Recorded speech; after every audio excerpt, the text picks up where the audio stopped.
तो बच्चों कैसे हैं आप सब। बहुत बहुत स्वागत है आपका आज की इस वीडियो में। आज का ये वीडियो बहुत ज्यादा खास होने वाला है क्लास 12th के बच्चों के लिए, क्योंकि आज की इस वीडियो में हम लोग देखने वाले हैं क्लास 12th का जो आपका फिजिकल एजुकेशन सब्जेक्ट है, हिंदी में बोले तो जो आपका शारीरिक शिक्षा जो आपका विषय है, इसका मिड टर्म का सैंपल पेपर देखने वाले हैं 2022-23 के लिए। बहुत ज्यादा इंपॉर्टेंट सैंपल पेपर ये होने वाला है आपके लिए। आपको ये वीडियो पूरा जरूर देखना चाहिए, उससे आपको दो फायदा मिलेगा। सबसे पहली नंबर बात कि आपको पैटर्न जानने को मिलेगा कि आपका पेपर कैसा होने वाला है, और दूसरी नंबर बात हो सकता है बहुत ज्यादा इसके चांसेस है कि इसमें से कई सारे क्वेश्चंस जो भी मैं आपको बताने वाला हूं वो डिट्टो आपके रिपीट हो जाए, जो आपका मिड टर्म का एग्जाम होने वाला है अक्टूबर मिड के आसपास उसके अंदर। ठीक है, तो बहुत इंपॉर्टेंट वीडियो है, पूरा वीडियो ध्यान से देखिएगा। और वीडियो पसंद आता है बच्चों तो वीडियो को लाइक भी जरूर कीजिएगा। जितना ज्यादा वीडियो को लाइक करेंगे उतना ज्यादा हमारा मोटिवेशन बढ़ता है और वीडियोस को बनाने के लिए। अगर आप एक लाइक करते हैं बच्चों तो उससे हमारा मोटिवेशन लेवल जो है वो 1000 गुना बढ़ जाता है, और हम और भी वीडियोस आपके लिए बनाते हैं इसी तरह का इंपॉर्टेंट वीडियो। ठीक है, तो लाइक जरूर कीजिए। चलिए शुरू करते हैं वीडियो। तो यहाँ पर आप देख पा रहे होंगे बच्चों, ये फिजिकल एजुकेशन का आपका सैंपल पेपर है क्लास 12th का मिड टर्म के लिए। आपका ये जो पेपर होगा ये 3 घंटे का पेपर होगा। ठीक है, टाइम जो अलाउ किया जाएगा वो 3 आवर्स यानी 3 घंटे किया जाएगा, और मैक्सिमम मार्क्स बोले तो जो आपका अधिकतम अंक रहेगा इस पेपर का वो 70 रहेगा, यानी कि 70 नंबर का आपका ये पेपर होगा फिजिकल एजुकेशन का। ठीक है, आगे चलते हैं। हम लोग सामान्य निर्देश थोड़ा सा चर्चा कर लेते हैं, जिसको इंग्लिश में आप जनरल इंस्ट्रक्शंस बोलते हैं।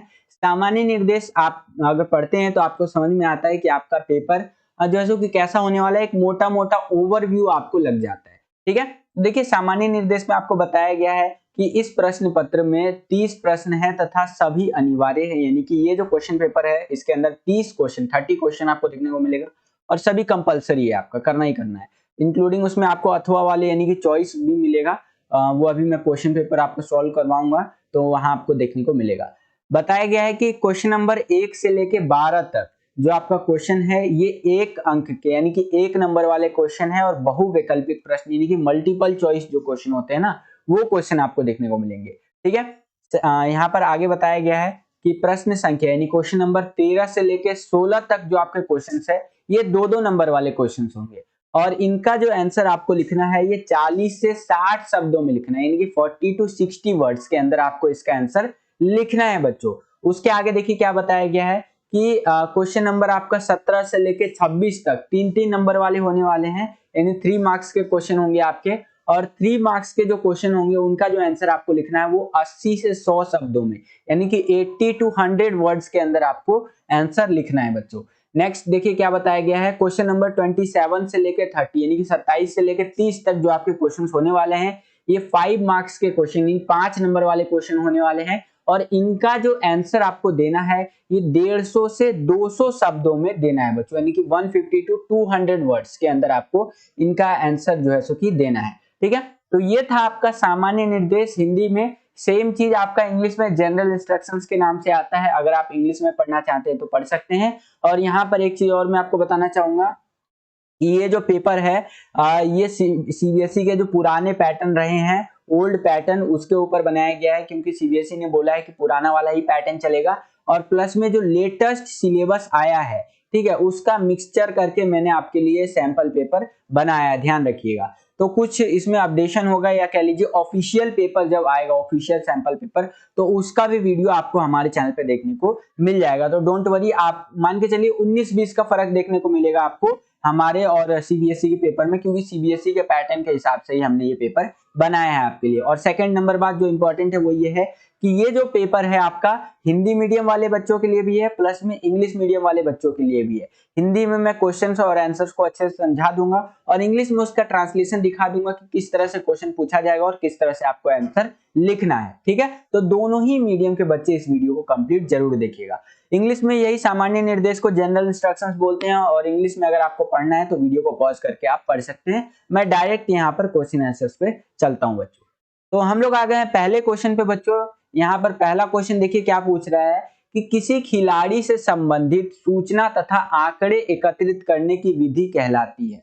ठीक है, the method of collecting information and statistics कह लीजिए related to a player is called, जो है सो कि आपका मेजर एंड टेस्टिंग, यानी कि मापना और परीक्षण दोनों ही कहलाता है। ठीक है, तो इसका सही उत्तर होगा ए और बी दोनों।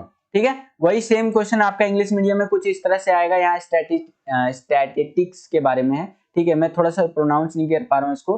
बाकी यहाँ पर देख लीजिए, यहाँ पर आपका जो ऑप्शन नंबर थर्ड है आपका, both A and B, measure and testing, दोनों से यहाँ पर करेक्ट होगा। ठीक है, नेक्स्ट क्वेश्चन देखिए बच्चों क्या पूछ रहे हैं यहाँ पर। अगला क्वेश्चन है कि खिलाड़ी की शारीरिक क्षमताओं और योग्यताओं के मूल्यांकन के लिए प्रयोग में लाए जाने वाली विधि आपको बतानी है। तो इसका सही उत्तर है व्यायाम। ठीक है, ये आप लिख देंगे। यही सेम क्वेश्चन आपका इंग्लिश मीडियम में कुछ इस तरह से आएगा। द मेथड यूज्ड टू जो है सो कि assess the physical ability and, जो है सो कि जो स्पोर्ट्समैन होता है उसका फिजिकल एबिलिटी को असेस करने के लिए हम लोग क्या इस्तेमाल करते हैं, तो एक्सरसाइज जो है सो कि उसको इस्तेमाल करते हैं। नेक्स्ट क्वेश्चन है आपका थर्ड क्वेश्चन कि लड़कों के लिए मेडिसिन बॉल का वजन होता है तो कितना होता है, 3 किलोग्राम, यानी कि 3 किलोग्राम जो है आपका वजन होता है। ठीक है, सेम क्वेश्चन इंग्लिश मीडियम में कुछ इस तरह से आएगा कि what is the weight of medicine ball for boys, तो 3 जो किलोग्राम, ये आप लिख देंगे। ठीक है, आगे चलते हैं, अगला क्वेश्चन देखते हैं बच्चों। अगला क्वेश्चन है चौथा क्वेश्चन कि जिग जैग दौड़ में परीक्षार्थी से कितने चक्कर लगवाए जाते हैं, तो 3 चक्कर लगवाए जाते हैं। ठीक है, यही सेम क्वेश्चन इंग्लिश मीडियम में इस तरह से आएगा कि how many rounds are made by candidate in zigzag race, तो 3 राउंड। ठीक है, आगे चलते हैं, अगला क्वेश्चन देखते हैं बच्चों। अगला क्वेश्चन है पांचवा क्वेश्चन कि निम्नलिखित में से क्या गामक विकास का प्रकार नहीं है, तो इसका सही उत्तर है लघु गामक विकास, ये आप लिख सकते हैं बच्चों। आगे चलते हैं, अगला क्वेश्चन देखते हैं पांचवा क्वेश्चन कि which of the following is not a type of game development. ठीक है, मतलब सॉरी, अगला क्वेश्चन बोल दिया मैंने, मतलब वही क्वेश्चन है आपका, इंग्लिश में आपका रहेगा ये। तो इसका जो सही उत्तर है ये माइनर गेम डेवलपमेंट, ये जो मैंने आपको बताया लघु गामक विकास, वो आप लिख सकते हैं। अगला है हमारा छठा क्वेश्चन कि लिखना, चित्रकला, वस्तुओं को पकड़ना किसके उदाहरण है, तो ये स्थूल गामक विकास के उदाहरण है बच्चों। ठीक है, सेम क्वेश्चन इंग्लिश मीडियम में इस तरह से आएगा, राइटिंग, पेंटिंग और holding object are example of macro gamer development. ठीक है, ये पूरा पेपर हिंदी में था तो इसको गूगल ट्रांसलेट से इंग्लिश में ट्रांसलेट किया, तो हो सकता है थोड़ी सी त्रुटियां, थोड़ी सी मतलब रॉन्ग ट्रांसलेशन हो सकता है, तो आप एडजस्ट कर लीजिएगा अगर आप एक इंग्लिश मीडियम के स्टूडेंट है तो। बाकी मैं आपके लिए इसी तरह से कंटेंट बनाता रहूंगा, उसकी चिंता आप मत कीजिए। अगला क्वेश्चन देखते हैं, अगला क्वेश्चन है सातवां क्वेश्चन की प्रारंभिक बाल्यावस्था होती है। ठीक है, तो अर्ली चाइल्डहुड की बात कर रहा है, तो वो होता है 2 साल से 6 साल तक, यानी 2 से 6 वर्ष तक लिखेंगे। वही है अर्ली चाइल्डहुड कब होता है, तो होता है 2 to 6 ईयर। ठीक है, यानी कि 2 से 6 साल तक। नेक्स्ट क्वेश्चन है आपका किशोरावस्था के बारे में कि किशोरावस्था होती है 12 से 18 वर्ष की उम्र में। आपने बहुत बार सुना होगा कि ये अभी किशोर अवस्था की उम्र से गुजर रहा है। ठीक है, हम लोग तो गुजर गए हैं अभी किशोर अवस्था की उम्र से, लेकिन मोस्ट प्रोबेबली आप में से बहुत से बच्चे जो है किशोर अवस्था की उम्र में होंगे, यानी 18 साल, 17-18 साल की उम्र में होंगे, 12th में है तो आप। ठीक है, तो जो किशोर अवस्था की उम्र होती है वो होती है 12 से 18 साल तक। ठीक है, यही सेम क्वेश्चन इंग्लिश मीडियम में आएगा तो कुछ इस तरह से पूछेगा और आंसर आपको इस तरह से देना है बच्चों। आगे चलते हैं, अगला क्वेश्चन देखते हैं। अगला क्वेश्चन है 9वां क्वेश्चन कि सभी तरल तथा ठोस पदार्थ जो मनुष्य खाता है एवं पाचन क्रिया द्वारा पचाता है क्या कहलाता है, तो भोजन कहलाता है। जाहिर सी बात है, जो भी हम खाते हैं पचाते हैं वो भोजन कहलाता है। तो सेम चीज आपका ये सब इंग्लिश मीडियम में इस तरह से पूछेगा और मील रहेगा इसका राइट आंसर।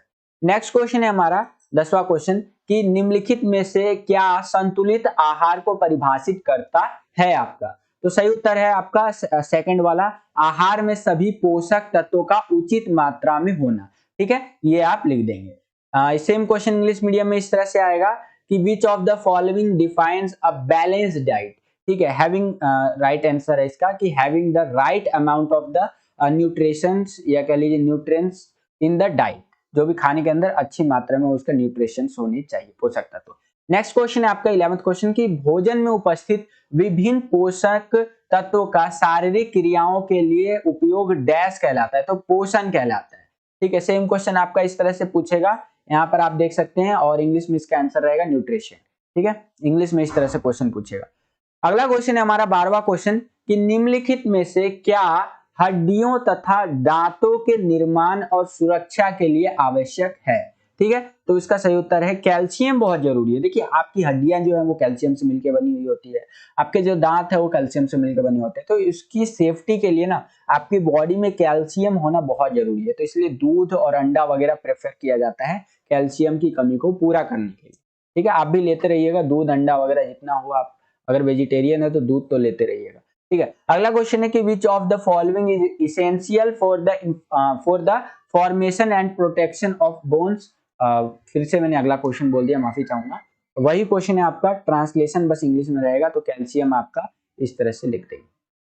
अब नेक्स्ट क्वेश्चन है हमारा, अब जो है हम लोग यहाँ पर देखिए हमारा जो एक एक नंबर वाला क्वेश्चन था वो कंप्लीट हो गया है। क्वेश्चन नंबर 13 से लेके 16 तक जो हम लोग क्वेश्चन देखेंगे ना बच्चों, ये क्वेश्चन होंगे आपके 2-2 नंबर वाले क्वेश्चन, यानी 2 मार्क्स वाले जो क्वेश्चन होते हैं ना ये होंगे, ध्यान रखिएगा। तो चलिए देखते हैं यहाँ पर जो ये क्वेश्चन है आपके। ओके, तो देखिए 13वां क्वेश्चन है कि अक्षमता और विकार में अंतर स्पष्ट करना है आपको, डिफरेंशिएट करना है बिटवीन डिसेबिलिटी एंड डिसऑर्डर में। ठीक है, तो देखिए अक्षमता में क्या होता है ना, इसमें ये होता है कि जो है सो कि शारीरिक या कह लीजिए शारीरिक सॉरी हो सकता है। ठीक है, यानी कि जो आपका डिसेबिलिटी है वो शारीरिक हो सकता है, लेकिन विकार जो है ना आपका डिसऑर्डर ये मानसिक हो सकता है। जैसे कि आपने देखा होगा ये सुना होगा बेसिकली कि ये बंदा जो है परमानेंटली जो डिसेबिलिटी का शिकार हो गया, यानी कि पूरा जीवन काल के लिए ये क्या हो गया, ये अक्षमता से ग्रस्त हो गया। जैसे मान लीजिए किसी के ऐसे अंग पे चोट लग जाता है जिससे कि उसका बॉडी पूरा तरह से खत्म हो जाए, एक तरह से इसके दिमाग पे मान लीजिए चोट लग जाता है, तो क्या होगा वो पूरा शारीरिक रूप से क्या होगा वो अक्षमता से ग्रस्त हो जाएगा। ठीक है, उसका पूरा शरीर इसके अंदर आ जाएगा। लेकिन विकार जो है आपका डिसऑर्डर जो है इसके अंदर मानसिक रोग से संबंधित होता है। ये इसके अंदर शारीरिक अक्षमताएं स्थायी प्रकृति मतलब रहती है ये, और मानसिक विकार का उपचार संभव है। यानी कि इसमें आदमी का पूरा बॉडी प्रॉब्लम ही नहीं आता है, उसका दिमाग से रिलेटेड, जैसे कोई आदमी पागल हो जाता है। ठीक है, तो उसी तरह से यहाँ पर आप लिख सकते हैं। ठीक है, मतलब मैंने सिर्फ समझाने के लिए बताया। सेम क्वेश्चन इंग्लिश मीडियम में इस तरह से आएगा और आंसर आपको इस तरह से लिखना है, ये आप अपनी स्क्रीन पर देख सकते हैं बच्चों। ठीक है, नेक्स्ट क्वेश्चन है आपका कि संतुलित आहार से क्या अभिप्राय है। तो संतुलित आहार मतलब क्या होता है, बैलेंस डाइट इंग्लिश में बोलते हैं इसको। और संतुलित आहार एक ऐसा आहार होता है, ऐसा डाइट होता है ना जिसमें पर्याप्त मात्रा में पोषक तत्व होता है, यानी न्यूट्रिशंस होता है, जिनकी हमें एक दिन में आवश्यकता होती है। संतुलित आहार में वसा होता है, प्रोटीन होता है, कार्बोहाइड्रेट होता है, पानी, फाइबर, विटामिन और खनिज शामिल होते हैं। ठीक है, तो ये होता है आपका balance diet. Same question English में पूछेगा what is mean by balance diet. तो बैलेंस डाइट में आपको बता देना है इनफ जो कह सकते हैं क्वांटिटी में न्यूट्रिशंस होते हैं जो जिसकी हमें जरूरत होती है। फैट होता है, प्रोटीन होता है, कार्बोहाइड्रेट होता है, वाटर होता है, फाइबर, विटामिन एंड मिनरल्स होता है। ठीक है, तो इस तरह से आप लिख सकते हैं।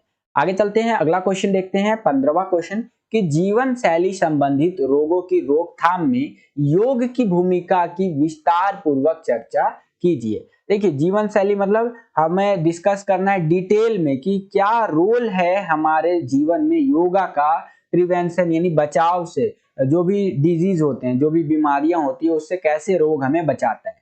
तो देखिए जीवन शैली में जो है सो कि योग बहुत जरूरी है। अगर आप डेली वर्कआउट करेंगे, योग करेंगे, तो इससे क्या होता है आपका मानसिक स्वास्थ्य सही रहेगा, शारीरिक स्वास्थ्य सही रहेगा, और तनाव से आप बचेंगे, इससे आपको बचेगा। और तनाव से अगर आप बचते हैं तो आपको बहुत तरह का प्रॉब्लम नहीं होगा। ठीक है, और भी बहुत सारी चीजें लिख सकते हैं, यहाँ पर लिखा हुआ अभी आप देख भी सकते हैं। ठीक है, तो इस तरह से आपको इसका आंसर लिखना है। ठीक है, ध्यान रखिएगा, ये हम लोग अभी 2-2 नंबर वाले क्वेश्चन कर रहे हैं। सेम आपका जो क्वेश्चन है वो इंग्लिश मीडियम में कुछ इस तरह से पूछा जाएगा। यहाँ पर आप देख सकते हैं 15वां क्वेश्चन है आपका इस तरह से, और आंसर आपको इस तरह से देना है, ये आप अपनी स्क्रीन पर देख सकते हैं। नेक्स्ट क्वेश्चन देखते हैं 16वां क्वेश्चन। ये बोल रहा है 50 मीटर स्टेडिंग स्टार्ट व जो है सो कि 600 मीटर दौड़ पैदल चाल परीक्षण की प्रक्रिया और स्कोर बताना है आपको। तो इस तरह से आपको बताना है, जैसे कि 50 मीटर स्टेडिंग स्टार्ट के अंदर उद्देश्य बता देना है कि गति क्षमता मापन होता है, फिर आवश्यक सामग्री बता देना है क्या क्या जरूरी होता है, फिर प्रक्रिया बता देना है, और उसी तरह से 600 मीटर दौड़ के लिए आपको क्या होगा वो सारा चीजें बता देना है। तो यहाँ पर मैंने 50 मीटर जो आपका स्टडी जो है सो कि स्टैटिक है आपका, उसके लिए यहाँ पर एक्सप्लेन कर रखा है। सेम क्वेश्चन अगर आपका इंग्लिश मीडियम में आएगा तो कुछ इस तरह से आएगा, आप यहाँ पर देख सकते हैं स्टैंडिंग स्टार्ट और इस तरह से, और आंसर आपको इस तरह से लिखना है, ये आप अपनी स्क्रीन पर देख सकते हो बच्चों। ठीक है, तो ये हमारा 16वां क्वेश्चन कंप्लीट हो गया बच्चों। अब जो है सो कि हम लोग देखने वाले हैं आपके 17 क्वेश्चन नंबर 17 से लेके 26 तक। ठीक है, यहाँ पर आप देखेंगे 2-2 नंबर वाले क्वेश्चन हमारे कंप्लीट हो गए। अब क्वेश्चन नंबर 17 से लेके जो 26 तक क्वेश्चन रहेंगे, ये हमारे रहेंगे 3 नंबर वाले। ठीक है, तो इनको समझते हैं बच्चों एक एक करके।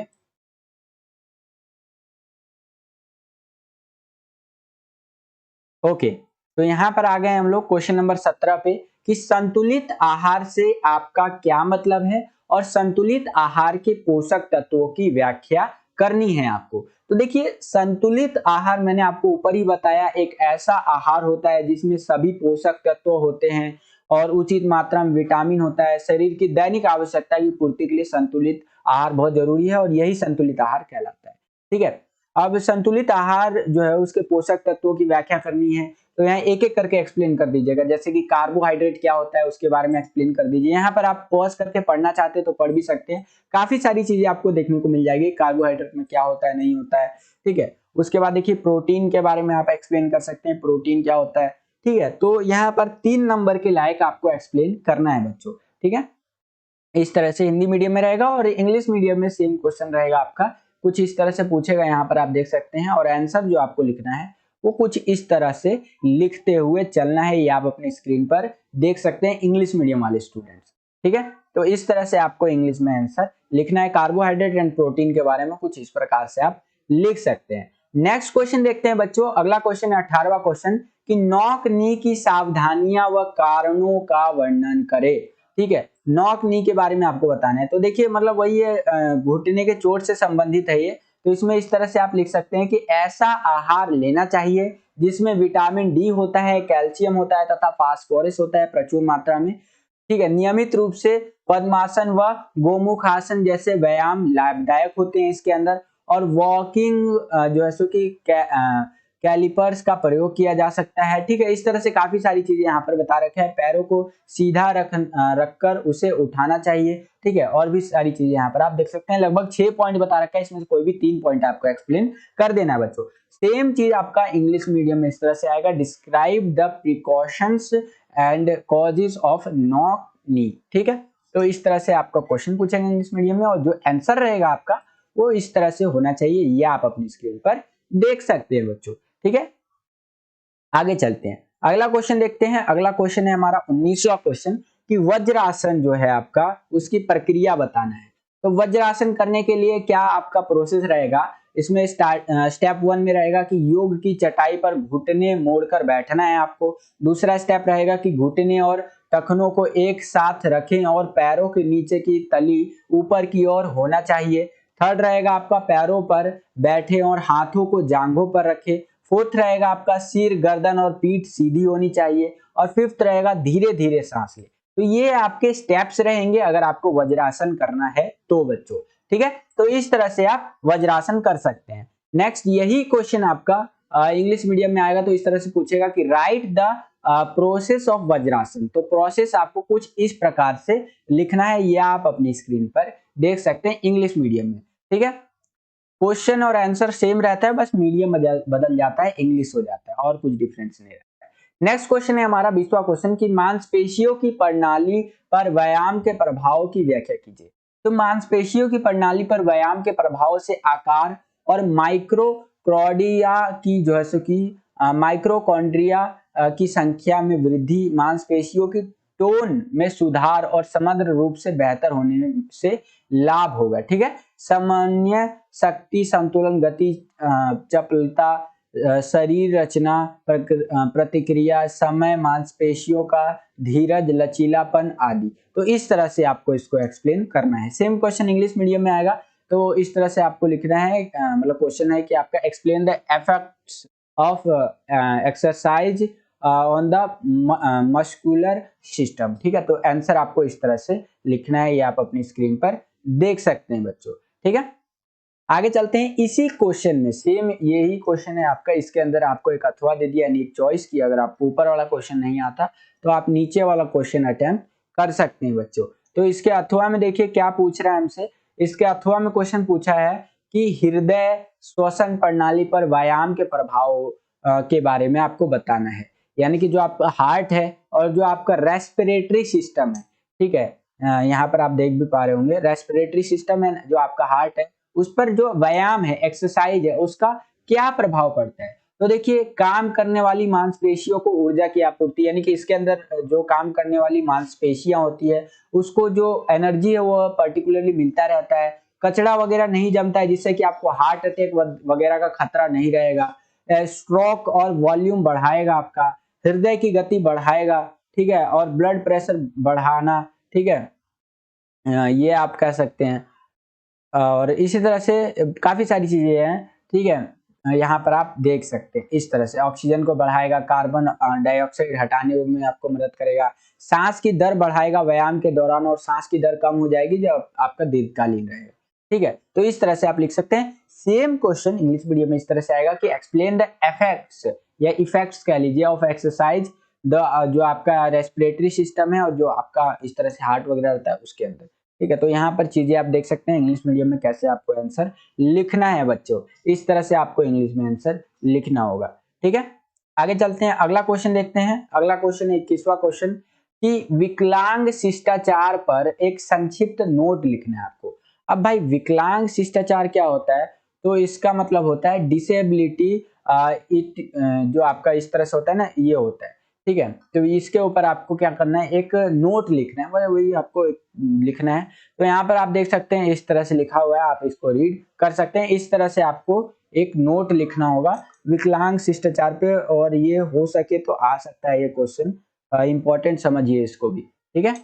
तो काफी मतलब देखिए इसके अंदर जो भी क्वेश्चंस मैं डिस्कस कर रहा हूँ आपसे काफी इंपॉर्टेंट है, और पेपर में बहुत ज्यादा चांसेस है कि डिट्टो आपके छप के आ जाए, ठीक है। मैंने प्रीवियस ईयर से क्वेश्चंस उठाए हैं, तो आप यहाँ पर देख भी सकते हैं। सेम क्वेश्चन आपका इंग्लिश मीडियम में कुछ इस तरह से पूछेगा, ये आप अपनी स्क्रीन पर देख सकते हैं बच्चों, ठीक है। आगे चलते हैं, अगला क्वेश्चन देखते हैं। अगला क्वेश्चन है कि भारत में महिलाओं की खेल भागीदारी के बारे में आपको बताना है। तो देखिए दिन प्रतिदिन खेलों में महिलाओं की भागीदारी भारत में बढ़ती जा रही है। पहले सामाजिक और सांस्कृतिक रूप से बाधाओं का सामना करना पड़ता था, ठीक है, धार्मिक रूप से बाधाओं का सामना करना पड़ता था, लेकिन अब धीरे धीरे वो बाधाएं टूट रही हैं, और जो है सो कि महिलाएं भी काफी हद तक हॉकी, क्रिकेट, बैडमिंटन इनमें जो है कि बढ़ चढ़ करके भाग ले रही है। बाकी आप लिखा हुआ है यहाँ पर देख सकते हैं, काफी सारी चीजें लिखी हुई है। लिखा हुआ से आपको क्या होता है ना, लिखा हुआ जो हम आपको देते हैं आंसर, उससे आपको शब्द मिल जाते हैं कि क्या आपको लिखना है, और बाकी जो हम आपको समझाते हैं उससे समझ में आ जाता है। तो बाकी मैं ज्यादा से ज्यादा कोशिश करता हूँ क्वेश्चंस को समझाने की, ताकि आप समझ भी जाए, और लिखा हुआ तो कंटेंट आपके सामने है ही, उनसे आप रीड करके आपके पास वर्ड आ जाएगा और हमने समझा रखा है, समझ जाएंगे आप, इजीली आंसर लिख देंगे, ठीक है। तो इस तरह से महिलाओं की काफी भागीदारी बढ़ रही है अलग अलग क्षेत्रों में, आप चीजें यहाँ पर देख सकते हैं, ठीक है। वही क्वेश्चन है आपका इंग्लिश मीडियम में आएगा तो इस तरह से बोलेगा आपका, और आंसर जो आपको लिखना है वो इस तरह से लिखते हुए चलना है। ये आप अपनी चीजें देख सकते हैं किस तरह से आपको आंसर लिखना है बच्चों, ठीक है। आगे चलते हैं, अगला क्वेश्चन देखते हैं। अगला क्वेश्चन है कि संतुलित आहार किसे कहते हैं और इसके कार्यों का वर्णन करें। तो संतुलित आहार के बारे में 2 बार डिस्कस कर लिया हमने। संतुलित आहार वह होता है जिस भोजन में विभिन्न पोषक तत्व तो सही और उचित मात्रा में होते हैं और व्यक्ति की आवश्यकता के अनुसार हो, ठीक है। अब इसके निम्नलिखित काम होते हैं। संतुलित आहार लेने के क्या काम होते हैं, हमें काम करने के लिए पर्याप्त ऊर्जा देता है, एनर्जी देता है हमें, ठीक है। यह व्यक्ति के वृद्धि और विकास में सहायता करता है, ठीक है, डेवलपमेंट में काफी इंपॉर्टेंट रोल प्ले करता है ये। संतुलित आहार सभी संस्थानों को सही प्रकार से कार्य करने में सहायता प्रदान करता है, मतलब बॉडी अच्छे से काम करे। यह सभी टूटे फूटे ऊतकों की मरम्मत में सहायता करता है, यानी कि टिश्यूज को ये दोबारा से बिल्ड करने में काफी मेन रोल प्ले करता है। वही चीज है आपका इंग्लिश मीडियम में, what is a balance diet, describe its function. तो बैलेंस डाइट के बारे में मैंने आपको बता रखा है, और इंग्लिश मीडियम में आप देख सकते हैं कैसे आपको लिखना है बच्चों, ठीक है। आगे चलते हैं, अगला क्वेश्चन देखते हैं। अगला क्वेश्चन है हमारा 24वां क्वेश्चन कि हमारे शरीर के लिए प्रोटीन कितना आवश्यक है, वर्णन करना है आपको, ठीक है। तो देखिए हमारे शरीर के लिए प्रोटीन बहुत जरूरी है, यहाँ पर मैं आपको दिखा देता हूँ। और उससे पहले मैं आपको बताना चाहूंगा कि अभी जो हमारा क्वेश्चन चल रहा है, ये क्वेश्चन चल रहा है 3-3 नंबर वाले, ठीक है। क्वेश्चन नंबर 27 से लेके 30 तक ये 5 नंबर वाले होंगे, ठीक है। तो अभी 3-3 नंबर वाले क्वेश्चन हम लोग अभी कर रहे हैं। देखते हैं ये जो हमने क्वेश्चन देखा अभी कि हमारे शरीर के लिए प्रोटीन जो है वो कितना जरूरी है। तो देखिए प्रोटीन बहुत जरूरी होता है, कोशिकाओं के निर्माण में बहुत जरूरी तत्व होता है। प्रोटीन कार्बोहाइड्रेट, ऑक्सीजन, नाइट्रोजन व कभी कभार सल्फर नामक तत्वों से बनी होती है। प्रोटीन शरीर में अमीनो अम्ल के द्वारा रक्त में मिल जाते हैं और इन अमीनो अम्लों के द्वारा, ये जो अमीनो एसिड होता है आपका, इसका प्रयोग करके आप क्या मतलब आपका क्या करता है, बॉडी के अंदर रक्त, मांसपेशियां, नाखूनों व त्वचा और बाल के आंतरिक अंगों के निर्माण में मदद करता है। प्रोटीन नए टिश्यूज को भी डेवलप करता है, उनकी मरम्मत करता है, जल और अम्लों के संतुलन को नियंत्रित करता है, ऑक्सीजन और पोषक तत्वों को कोशिकाओं तक ले जाने तथा जो है सो कि एंटीबॉडीज बनाने के लिए बहुत इंपॉर्टेंट रहता है। और शरीर को आदर्श शरीर भार के प्रति आप कह लीजिए 0 से 36 ग्राम प्रोटीन की आवश्यकता होती है। बच्चों में इसकी जो है सो कि कमी से जो है सो कि बहुत सारी रोग भी उत्पन्न हो जाता है। प्रोटीन के कमी की वजह से बहुत सारी बीमारियां भी वो हो जाती है। इसलिए डॉक्टर प्रेफर करते हैं कि प्रोटीन वाला डाइट लेना चाहिए, ठीक है। वही चीज है इंग्लिश मीडियम में कि describe how essential protein is for our body, ठीक है। तो इस तरह से क्वेश्चन इंग्लिश मीडियम में आएगा और आंसर जो आपको लिखना है वो इस तरह से लिखना है इंग्लिश मीडियम में, ठीक है। ये आप अपनी स्क्रीन पर देख सकते हैं बच्चों। आगे चलते हैं। इसी के अथवा में आपसे एक क्वेश्चन पूछ लिया है कि अगर आपको ऊपर वाला क्वेश्चन नहीं आता है तो आप नीचे वाला ये क्वेश्चन अटेम्प्ट कर सकते हैं। इसके अथवा में यानी इसके चॉइस में क्या क्वेश्चन पूछा है कि कार्बोहाइड्रेट क्या है और साधारण व जटिल कार्बोहाइड्रेट में आपको अंतर बताना है। तो देखिए कार्बोहाइड्रेट हमारे आहार का सबसे मुख्य अंग है, यानी कि हम जो भी खाते हैं, जो भी मील लेते हैं, जो भी डाइट लेते हैं, उसका बहुत इंपॉर्टेंट पार्ट है ये हमारे शरीर में ईंधन की तरह कार्य करता है, यानी कि फ्यूल की तरह काम करता है। जैसे कि बाइक को चलने के लिए पेट्रोल चाहिए, तो उसी तरह से हमारी बॉडी को चलने के लिए कार्बोहाइड्रेट चाहिए होता है। वही बता रहा है कि एक फ्यूल की तरह, ईंधन की तरह काम करता है हमारी बॉडी में और यह ऊर्जा का मुख्य स्रोत है। विभिन्न रासायनिक संयोजक के कारण कार्बोहाइड्रेट मुख्यतः 2 प्रकार के होते हैं, ठीक है। एक तो होता है शर्करा या साधारण कार्बोहाइड्रेट, ये हमें गेहूं, चावल आदि व रसीले फलों जैसे कि गन्ना, चुकंदर, आम, अनानास आदि में पाए जाने वाले स्वाभाविक मिठास और इनके शर्करा मोनोसेक्राइड्स का इसके रूप में हमें मिल जाता है, जैसे कि ग्लूकोज जो होता है, ठीक है। इस तरह से हमें मिल जाते हैं। और नेक्स्ट होता है जटिल कार्बोहाइड्रेट, पॉलीसेक्राइड्स जिसको हम लोग कहते हैं। साधारण कार्बोहाइड्रेट से विपरीत ये स्वाद में मीठे नहीं होते हैं। इनका शर्करा पॉली इस तरह से रूप में पाया जाता है, सैक्रोइड्स के रूप में पाया जाता है और ये पानी में घुलती नहीं है। इनमें स्टार्च, ग्लाइकोजन व सेल्यूलोज प्रमुख होते हैं, जो आलू में पाया जाता है, शकरकंद में पाया जाता है, चुकंदर, गाजर, मक्का, गेहूं, चावल आदि में मुख्य रूप से पाए जाते हैं। और हमें आहार में कार्बोहाइड्रेट की अधिक मात्रा इसी पॉलीसेक्रोइड्स से प्राप्त होता है। ज्यादातर हम लोग जूस तो उतना पीते नहीं है, तो आलू खाते हैं या फिर गाजर खाते हैं या फिर चावल, गेहूं खाते हैं, तो इसी से हमें ज्यादातर जो जटिल वाला कार्बोहाइड्रेट है वो मिलता है। हमारी बॉडी के लिए बहुत ज्यादा इंपॉर्टेंट होता है। सेम क्वेश्चन इंग्लिश मीडियम में इस तरह से पूछेगा और जो आपको आंसर लिखना है वो कुछ इस तरह से लिखते हुए चलना है। ये आप अपनी स्क्रीन पर देख सकते हैं बच्चों, इस तरह से आपको आंसर लिखना है। तो यहाँ पर आप देख सकते हैं इस तरह से आपको आंसर लिखना है इंग्लिश मीडियम में, ठीक है। आगे चलते हैं, अगला क्वेश्चन देखते हैं। अगला क्वेश्चन है हमारा 25वां क्वेश्चन कि संज्ञानात्मक अक्षमता एवं बौद्धिक अक्षमता में आपको अंतर स्पष्ट करना है, ठीक है। यानी कि जो आपका डिसेबिलिटी होता है ना, 2 तरह का जो है सो कि डिसेबिलिटी होता है, उसके अंदर आपको अंतर बताना है। तो संज्ञानात्मक अक्षमता तंत्रिका संबंधी वह अवस्था है जो व्यक्ति को सूचनाओं का भंडार करने यानी एकत्र करने, उन्हें पहचानने, संशोधित करने और उत्पन्न करने के लिए रुकावट या अवरोध उत्पन्न करना है। इनके कारण व्यक्ति को पढ़ने में, बोलने में, लिखने में और हिसाब किताब लगाने में मुश्किल हो जाती है। इसी प्रकार की अक्षमता दिखाई नहीं देती है, मतलब इस प्रकार की अक्षमता जो होती है वो दिखाई नहीं देती है। बौद्धिक अक्षमता को कभी कभी मानसिक मंदता भी कहा जाता है। इसके अंतर्गत व्यक्ति के अंदर प्रतिदिन आवश्यक कौशल को करने में मानसिक मंदता दिखाई देती है और इसमें व्यक्ति कौशल तो सीखता है, यह कम से अधिक गंभीर हो सकती है। बौद्धिक अक्षमता को आईक्यू के द्वारा माप सकते हैं कि आपका जो दिमाग है वो कितना काम करता है, उसको आईक्यू टेस्ट के उससे माप लेते हैं। तो इस तरह से आपको लिखना है हिंदी मीडियम में, और इंग्लिश मीडियम में पूछेगा तो इस तरह से आपको लिखना है। ये आप अपनी स्क्रीन पर देख सकते हैं बच्चों, ठीक है। आगे चलते हैं। इसी क्वेश्चन में आपको एक अथवा दे दिया है कि अगर आपको ऊपर वाला क्वेश्चन नहीं आता है तो नीचे वाला आप क्वेश्चन अटेम्प्ट कर सकते हैं। तो समझते हैं बच्चों इसके अथवा में आपसे क्या क्वेश्चन पूछा है। तो इसके अथवा में देखिए आपसे क्वेश्चन पूछा है, यहाँ पर आप देख भी पा रहे होंगे कि जल हमारे लिए कितना उपयोगी है, संक्षेप में बताइए। तो देखिए जो पानी होता है ना वो बहुत ज्यादा जरूरी होता है। हमारे बॉडी का लगभग 70% भाग जो है ना वो जल से बना हुआ है। रक्त में 90% भाग जल ही होता है। यह हमारे शरीर के तापमान को नियंत्रित करता है, हमारे शरीर के भार जो होता है उसको भी देख रेख करता है, ठीक है। जल के रूप में हम लोग जो है सो कि भार 2% भाग जल के रूप में खो देते हैं। इसकी कमी को हम जल पीकर पूरा करते हैं। जल कोशिकाओं को नर्म तथा लचीला बनाए रखता है। शरीर की विभिन्न आंतरिक क्रियाएं तरल माध्यम में ही होती हैं, इसीलिए जल को मैक्रो पोषक तत्वों की श्रेणी में रखा जाता है। एक व्यक्ति को प्रतिदिन 4 से 5 लीटर जो है सो कि पानी जरूर पीना चाहिए, ठीक है।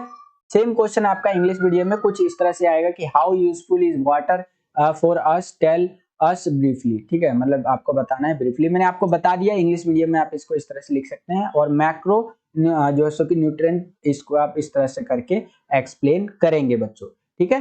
तो आई होप कि आपको इतना समझ में आया होगा, और अगर आपको इतना समझ में आया बच्चों और हमारी वीडियो पसंद आ रही है, समझ में आ रही है, तो वीडियो को लाइक जरूर कीजिएगा बच्चों। जितना ज्यादा वीडियो को लाइक करेंगे उतना ज्यादा हमारा मोटिवेशन बढ़ता है और वीडियोस को बनाने के लिए। तो ज्यादा से ज्यादा वीडियो को हमारे लाइक कीजिए और अपने सभी दोस्तों में शेयर कीजिए, ताकि हम ऐसी वीडियोस आपके लिए बनाते रहे, ठीक है। आगे चलते हैं, अगला क्वेश्चन देखते हैं बच्चों। अगला क्वेश्चन है 26वां क्वेश्चन की लौह तत्व यानी कि आयरन जो है और कैल्शियम की हमारे शरीर में भूमिका को स्पष्ट करना है। तो देखिए कैल्शियम हमारी हड्डियों और दांतों की मतलब स्वास्थ्य रखने के लिए बहुत जरूरी है, और मांसपेशी और हृदय के कार्य की कुशलता को बढ़ाता है। खून के थक्के को जमने में भी सहायता का जो है करता है, ठीक है। तो ये आपका कैल्शियम कह लीजिए, और आयरन जो होता है वो हमारे खून वगैरह में बहुत ज्यादा इंपॉर्टेंट रोल प्ले करता है। तो इसी तरह से क्वेश्चन इंग्लिश मीडियम में आएगा, यहाँ पर आप देख सकते हो, और आंसर जो आपको लिखना है वो इस तरह से लिखना है, ठीक है। अब हम लोग आ गए हैं 5 नंबर वाले क्वेश्चन में, 5 मार्क्स के जो क्वेश्चन है उसके अंदर। अगर मैं आपको जनरल इंस्ट्रक्शंस दिखाऊं तो यहाँ पर आप देख भी सकते हैं कि क्वेश्चन नंबर 27 से लेकर 30 तक ये 5 नंबर वाले होंगे, और इनका आंसर आपको 150 से 200 शब्द यानी कि 150 to 200 वर्ड के अंदर आपको इसका आंसर लिखना है बच्चों, ठीक है। तो चलिए एक एक करके करते हैं, ठीक है। तो 27वां क्वेश्चन है कि भोजन के सूक्ष्म पोषक तत्वों का वर्णन करें जो हमारे शरीर के लिए आवश्यक होता है, ठीक है। तो विटामिन वगैरह होता है, बहुत ज्यादा जरूरी होता है, जैसे कि विटामिन ए होता है, विटामिन बी होता है, विटामिन सी और विटामिन डी। ये भोजन के सूक्ष्म तत्वों के अंदर आप इसको ले सकते हैं, और ये सारे ही विटामिन जो है हमारी बॉडी के लिए बहुत जरूरी होता है, ठीक है। अगर मैं 1-2 विटामिन की बात करूं तो विटामिन ए जो होता है इसे रेटिनल भी कहा जाता है। यह शरीर की वृद्धि और विकास के लिए बहुत जरूरी होता है, विशेषकर आंखों के लिए। और विटामिन बी जो होता है उसके अंतर्गत जो है सो कि 6 विटामिन आते हैं जो सामान्यतः स्वास्थ्य के लिए बहुत ज्यादा जरूरी होता है। तो इसी तरह से काफी विटामिन ई और एफ तक जाता है। तो इस तरह से आपको 5 नंबर के लायक लिख देना होगा बच्चों।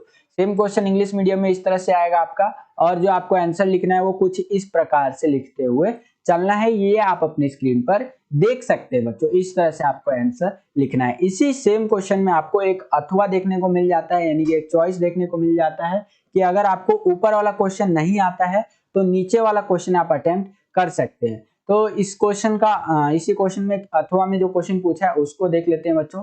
इसी में अथवा में हमसे क्वेश्चन पूछा है कि गैर पोषक तत्वों से क्या समझते हैं, वह किन्हीं 2 गैर पोषक तत्वों का महत्व आपको बताना है। तो देखिए गैर पोषक तत्वों में आप फाइबर को इंक्लूड कर लेंगे, रंग यौगिक और स्वाद यौगिक इनको इंक्लूड कर देंगे। हमारे आहार के वे तत्व जिनसे या कह लीजिए जिनमें हमें किसी भी प्रकार का पोषक तत्व नहीं मिलता है, आहार के अपोषक तत्व कहलाते हैं, किंतु ये तत्व हमारे पाचन के लिए लाभदायक भी होते हैं। ठीक है। तो यहाँ पर आप लिख सकते हैं फाइबर होता है, ये मल त्याग में सहायता करता है, ठीक है, और कब्ज होने से रोकता है, आंतों की कार्य प्रणाली को सुचारू रूप से चलाने में सहायक होता है ये, और ताजे फलों में फाइबर प्रचुर मात्रा में होता है, और रंगों से जो रंग यौगिक होता है वो रंगों से भोजन को आकर्षित बनाया जाता है, और खाद्य पदार्थों में कुदरती तौर पर रंग होता है, जैसे फल व सब्जियां लाल, संतरी, पीले, नीले, हरे, सफेद रंग के होते हैं, ठीक है। उसी प्रकार से रंग यौगिक जो होता है वो रंग यौगिक न तो ऊर्जा और न ही पोषक देते हैं, ये पदार्थ हमारे भोजन का स्वाद बढ़ाते हैं, जैसे दूध में चाय डालकर जो है सो कि हम लोग कह सकते हैं दूध में हम लोग चाय डालेंगे और वो पियेंगे तो वो स्वाद बढ़ाएगा, सब्जी में नमक डाल के हम लोग क्या करते हैं उसका स्वाद बढ़ाते हैं, तो ये चीज होता है।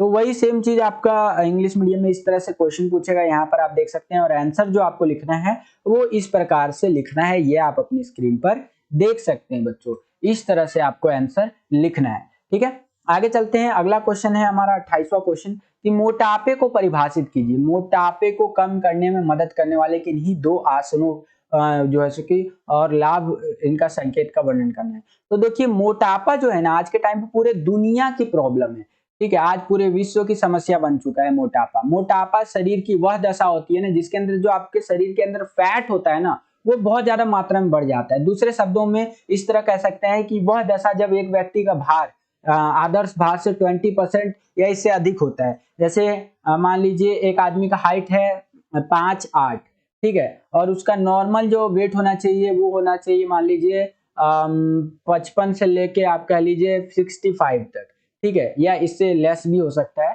ठीक है, लेकिन उसका वेट 5'8" तो वेट है, और उसका वेट कह रहा हूँ हाइट है, और उसका जो वेट है वेट जो चला जाता है मान लीजिए 80 केजी चला जाता है। कितना चला जाता है? 80 केजी। तो ये दिक्कत है भाई, ठीक है। तो यही मोटापे का कारण बनता है, और मोटापा दो मुख्य कारण है मोटापा होने के, आप यहाँ पर देख सकते हैं क्या क्या कारण है। हमारे खान पान की गलत आदतें और पाचन प्रणाली का बिगड़ना ऐसे व्यक्ति के जीवन में शारीरिक परिश्रम न करने के बराबर होता है। यानी कि अगर आप फिजिकली कुछ नहीं करते ना, घर में पड़े रहते हैं, खाते हैं, पड़े रहते हैं गाय गधे की तरह, ठीक है, मैं आपकी बात नहीं कर रहा हूँ, मैं उनकी बात कर रहा हूँ, तो ऐसा करते हैं, ठीक है।